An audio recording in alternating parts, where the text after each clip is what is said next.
ಪತಿ ಪತ್ನಿಯರಿಗೆ ಮುಖ್ಯವಾದ ಕಿವಿಮಾತುಗಳು. ಪತಿ ಆಫೀಸಿಂದ ಮನೆಗೆ ಬಂದಾಗ ಮುಖವನ್ನು ಗಂಟು ಹಾಕಿಕೊಂಡು ಇರುವುದು ಅಥವಾ ಫೋನ್ನಲ್ಲಿ ಮಾತನಾಡುವುದು, ಬ್ಯುಸಿಯಾಗಿ ಇರುವುದು, ಟಿವಿ ಮುಂದೆ ಕುಳಿತಿರುವುದು, ಹೀಗೆ ಯಾವುದಾದರೊಂದು ಕೆಲಸದಲ್ಲಿ ಬ್ಯುಸಿಯಾಗಿ ಇರಬೇಡಿ. ಅವರು ಬಂದ ತಕ್ಷಣ ಒಂದು ಗ್ಲಾಸ್ ನೀರು ಕೊಟ್ಟು ನಗು ನಗುತ್ತಾ ಮಾತನಾಡಿಸಿ.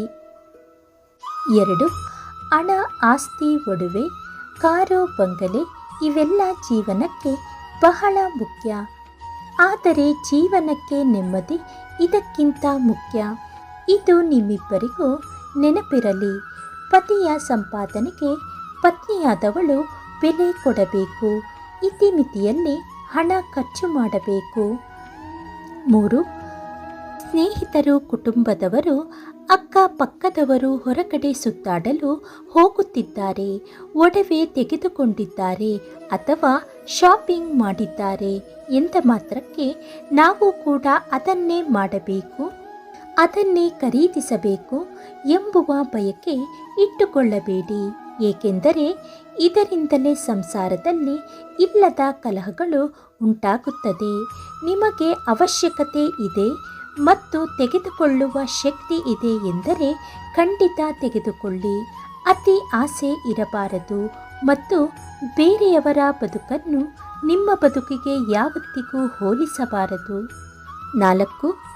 ಪತ್ನಿಯ ಮನೆಯವರ ಬಗ್ಗೆ ಪತಿ, ಪತಿಯ ಮನೆಯವರ ಬಗ್ಗೆ ಪತ್ನಿ ಚರ್ಚಿಸುವ ಅವಶ್ಯಕತೆ ಇಲ್ಲ.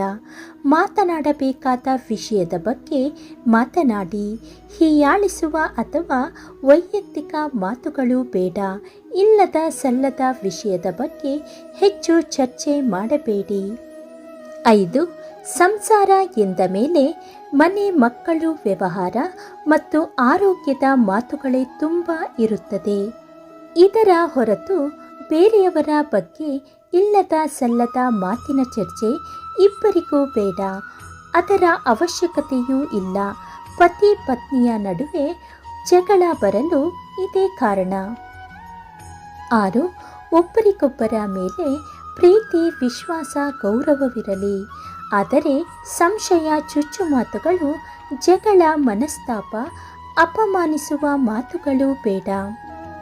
7. ನೀವಿಬ್ಬರು ಜಾಬ್ ಮಾಡುತ್ತಿದ್ದೀರಿ ಎಂದರೆ ಇದು ನನ್ನ ದುಡ್ಡು, ಅದು ನಿನ್ನ ದುಡ್ಡು, ನನ್ನದು ನಿನ್ನದು ಎಂಬ ಮನೋಭಾವ ಇರಬಾರದು. ಗಂಡ ಹೆಂಡತಿ ಎಂದರೆ ಒಂದೇ ಎಂದರ್ಥ ಮತ್ತು ಅವರ ದುಡಿಮೆಗೆ ಮಾತ್ರ ನಿನ್ನದು ನನ್ನದು ಎಂಬ ಮಾತು ಏಕೆ? ಇತ್ತೀಚೆಗೆ ಗಂಡ ಹೆಂಡತಿಯಲ್ಲಿ ಬಿರುಕು ಬರಲು ಇದು ಕೂಡ ಒಂದು ಮುಖ್ಯವಾದ ಕಾರಣ ಎನ್ನಬಹುದು. ಈ ಜಗತ್ತಿನಲ್ಲಿ ಅದೃಷ್ಟವಂತ ಯಾರೆಂದರೆ ಕಷ್ಟಕಾಲದಲ್ಲೂ ಗಂಡನ ಪರಿಸ್ಥಿತಿಯನ್ನು ಅರ್ಥ ಮಾಡಿಕೊಳ್ಳುವ ಹೆಂಡತಿ ಮತ್ತು ಸಾವಿರಾರು ಸಮಸ್ಯೆಗಳು ಇದ್ದರೂ ಹೆಂಡತಿಯ ಮುಖದಲ್ಲೇ ಪುಟ್ಟ ನಗು ತರುವ ಗಂಡ. ಸ್ನೇಹಿತರೆ, ಈ ಮಾಹಿತಿ ನಿಮಗೆ ಇಷ್ಟವಾದಲ್ಲಿ ಲೈಕ್ ಮಾಡಿ, ಶೇರ್ ಮಾಡಿ ಹಾಗೂ ಸಬ್ಸ್ಕ್ರೈಬ್ ಮಾಡಿ.